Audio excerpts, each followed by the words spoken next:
What is going on, everyone? Welcome to another very exciting episode right here on the MIgardener channel. And boy, am I excited for today's episode, because in today's episode, we're doing the favorite part that every gardener loves to partake in, and that is seed starting. So we're gonna be starting seeds today. And in today's episode, I'm gonna be sharing with you the seeds that you could be starting in February. Now, if February seems a little bit too soon, that's okay, because some people have the ability to start sooner than others just because of their setup. As you can tell, we're in our greenhouse, and because we're in our greenhouse, it gives us a lot more room to spread out. As plants grow, they take up more space, and if you're growing indoors, you may want to wait a little bit. Or if you have a larger sized grow room, some of these you might want to start now just because of the time that it takes to get them to mature, but others you can probably wait on. And we're going to go through those, but I thought I'd at least give you guys the varieties that I'm going to be starting in today's episode, so let's go.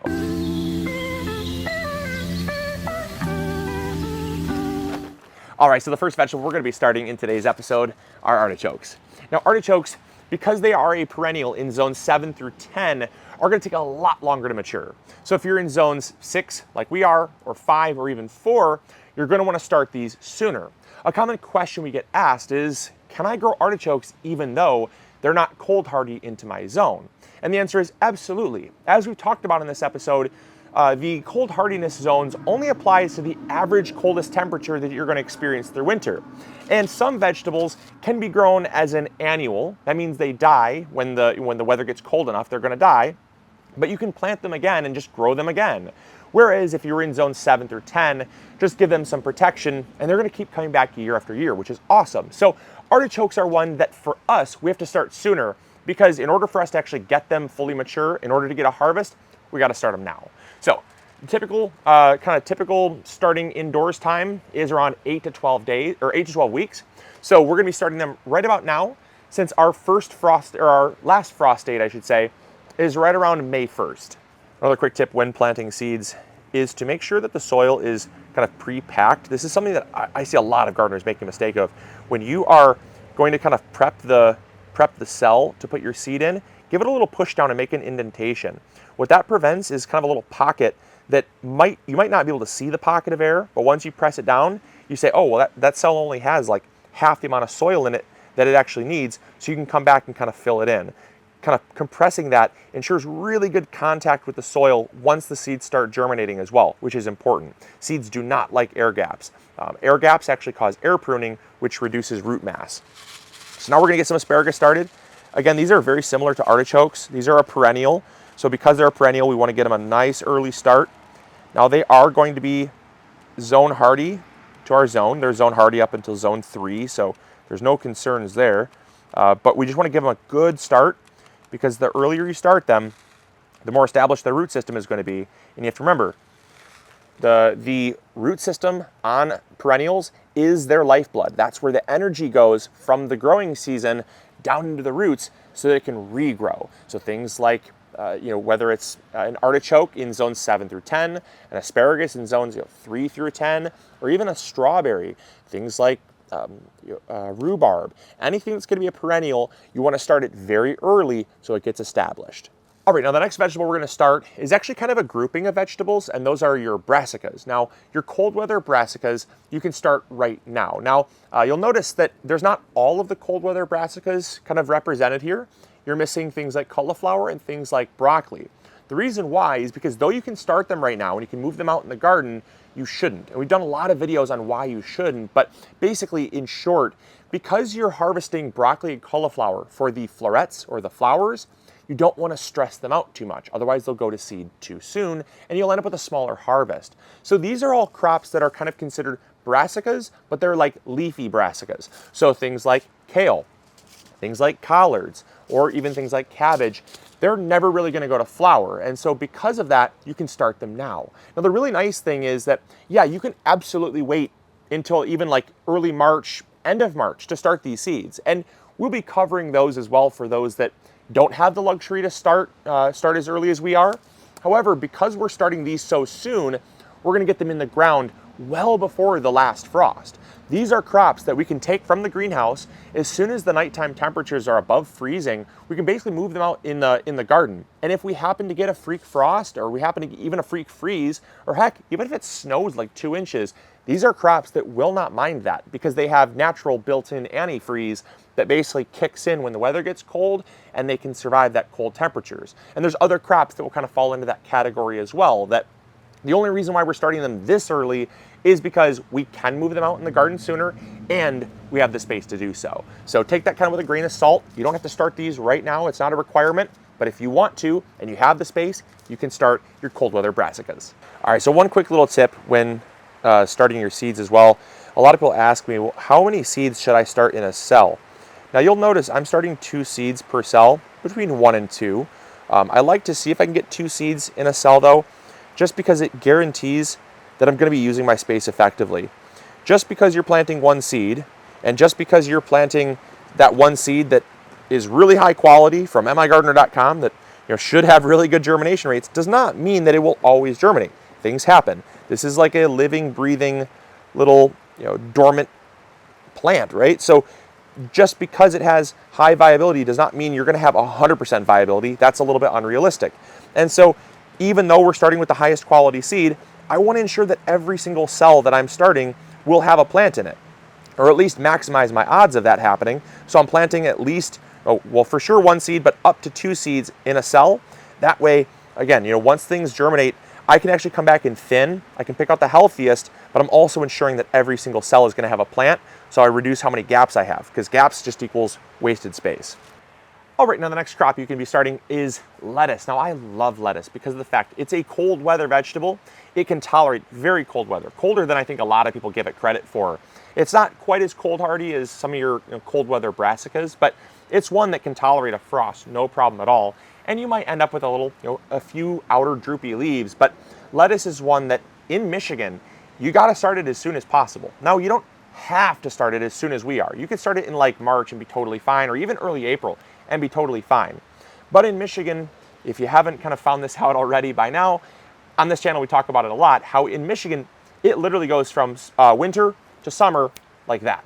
Spring is maybe 2 to 3 weeks. And lettuce is one that, just like broccoli and cauliflower, will go to seed very quickly if the weather kind of spikes up and gets too hot. And so I like to start my lettuce in succession. That means I'm starting it in stages. So I'm going to start the first kind of succession of lettuce. I already started, we're going to be moving those out in the greenhouse actually, probably, I think next episode we're going to be doing that. But we're going to be moving the lettuce out into the greenhouse that we started about 4 weeks ago. That's already going to be growing, granted, with the help of a greenhouse. However, the next succession of lettuce is going to be right now, and then those are going to be kind of 4 weeks behind what we started. And then in another 4 weeks, we're going to start again, another succession of lettuce. And we do that so that we're not getting all of our lettuce all at once. Because lettuce can tolerate the colder temperatures, it makes no sense why you shouldn't start some lettuce right now. All right, now before we start the rest of the seeds that we're going to be starting today, I wanted to give you another quick little tip for once you have seed packets that no longer will seal. Now, at MIgardener.com, we sell packets that have self-sealing latex, but even the self-sealing latex will kind of dry up over time, especially if you're using packets and reusing them multiple times. They're good for 1 or 2 reopens before they're kind of kaput. And so it's really important that you don't just leave the flap open, otherwise you're going to have seeds spilling out everywhere. In fact, I have seeds in my pocket because I left a couple open, and well, that's what happens when you leave the flap open. So a couple of people have asked me if I like to use what I like to use. Now you can just use basic tape, but what I really like to use is washi tape, because washi tape can be applied and then removed multiple times, almost like self-sealing latex, or resealing latex, I should say. And so while tape is going to kind of rip, and then you have to rip it a little further and then bend it down even a little further, and then you're going to retape it and then rip it. You can't do that multiple times. And so with washi tape, I like to use the washi tape. It's super inexpensive. And actually, we are going to be carrying some washi tape, some customized MIgardener washi tape over at MIgardener.com. We don't have it yet, but make sure you go check it out, because when we do have it, I'll come back to this video and I'll post it in the description box down below. And that way you can get yourself some super cool customized washi tape. So, all right, on to the next one. All right, now the next vegetable you're going to want to be starting is celery. Now the reason why you want to start celery now is because of the fact it takes a really long time to mature. I mean, we're talking 110 to 120 days to fully mature. If you start it right now, that means you're basically going to be harvesting it in about late August. That's incredible. I mean, talk about having to have a forward-thinking mentality. You need to have a really good forward-thinking mentality in order to grow celery. But celery can be a really rewarding crop to grow. It's super delicious. It's very expensive in the grocery stores. And the fact that there's only like one type of celery that the store carries gives you the ability, if you can start from seed, to grow tons of different varieties of celery. Typically, the celery that grows in grocery stores is going to be what's called a self-blanching or kind of an upright variety of celery. Whereas at MIgardener.com, we carry 2 different varieties of celery, but that's not even scratching the surface of how many different varieties of celery there actually are. There's celery that's like known as cutting celery. There is pink plume celery, which we carry. It's beautiful pink plumes. It's not a self-blanching variety. We also carry Utah tall celery, which is a semi-self-blanching. Basically, that just means that the celery will kind of grow in a tight clump so that the inner leaves get white because they're not being exposed to the sunlight. And so there's a lot of different flavors and variations and fun stuff that you can get when starting celery, and you're gonna have that with starting seeds, but you gotta start them soon. So the other thing with celery too is because the seeds are microscopically small. I mean, check this out. Like, these are so small that when you start your celery, you're going to want to surface sow. That basically means you don't bury them at all. You just put them right on the surface. Because they're so small, if they get buried, they have a harder time germinating. So I find just sowing them right on the surface, and then you're definitely going to want to thin, because the odds of getting like 2 seeds in each cell is slim to none. I usually find I get like 7 to 8 seeds.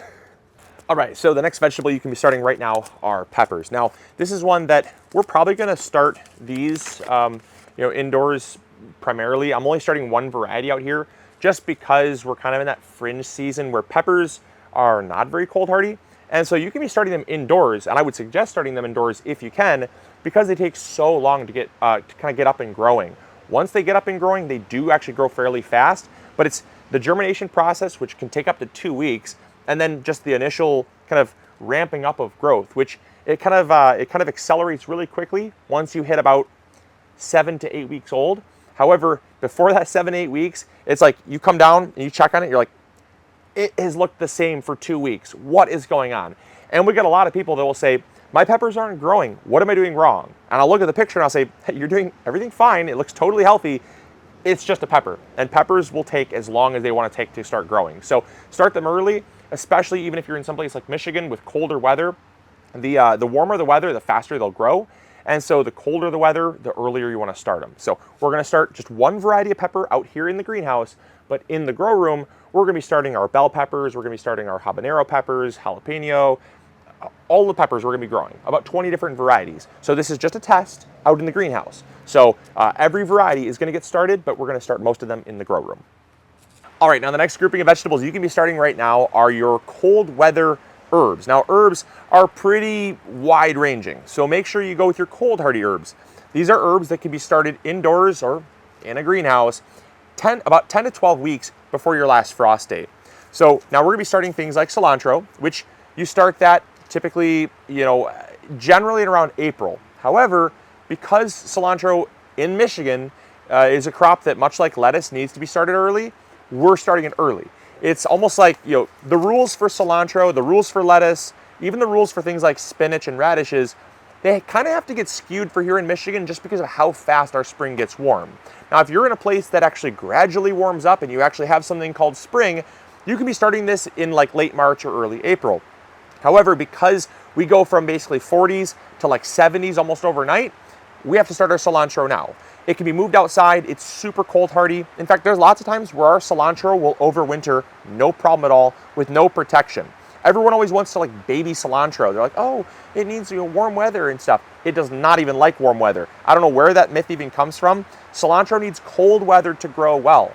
I think a lot of people think of it as like a salsa herb, but just because you eat salsa in the summer with like fresh tomatoes and peppers and stuff from the garden doesn't mean that it's a summertime herb. It's actually a spring and a fall herb, sometimes even a winter herb. So get it growing now. You'll thank me later.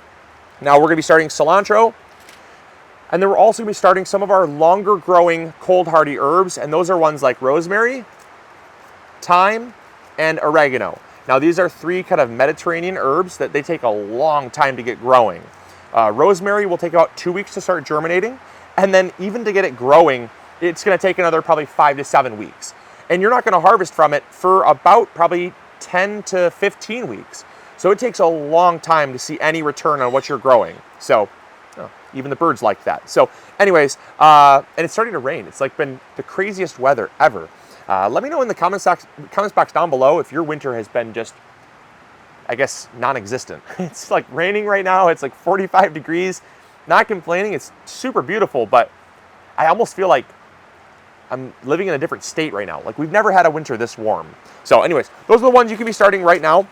I'm gonna get these started, and then we can move on to the final crop. All right, so the final crop that you can be starting right now are alliums. Now we're gonna be starting a variety of different onions. You wanna make sure that whatever you're starting is good for your daylight zone. As we've talked about, if you wanna learn more about how to grow onions, make sure you go check out our complete growing guide on onions. But onions are broken down into what's called a long day and a short day zone. It's not the same as like growing zones. So zones like 4, 5, 6, and 7 are not the same as like a long day zone. And that's because onions are daylight specific. So you wanna make sure that you do pick the onions that are gonna go well in your daylight zone. Here in Michigan, we're in a long day zone. And so we're gonna be growing long day onions. Now you can also be growing things like shallots, things like bunching onions, and even leeks. So those are the onions, kind of the onion family crops that you can be starting right now, but we're also gonna be starting them way different than we did with all these other crops. We're gonna be using a practice called multi-sowing. Now multi-sowing is the process of taking basically like a 2 or 3 inch cup like this, and we're gonna fill this with soil, and then we are going to densely sow seeds over top of the soil. When they grow, they're all gonna grow up like a thick mat, almost like grass. And then as they grow and get top heavy, we're gonna trim the tops, and they're gonna stay inside that cup until they become super, super root bound. Then once they're ready to be transplanted in the garden, they're basically gonna go from this right into the ground. And so as they are basically growing in here, they're gonna get closer and closer together. And because the roots are really fibrous, they're very wiry, you can divide them out, just pull them out. We have videos on how to do that as well. I'll see if I can find the links to those.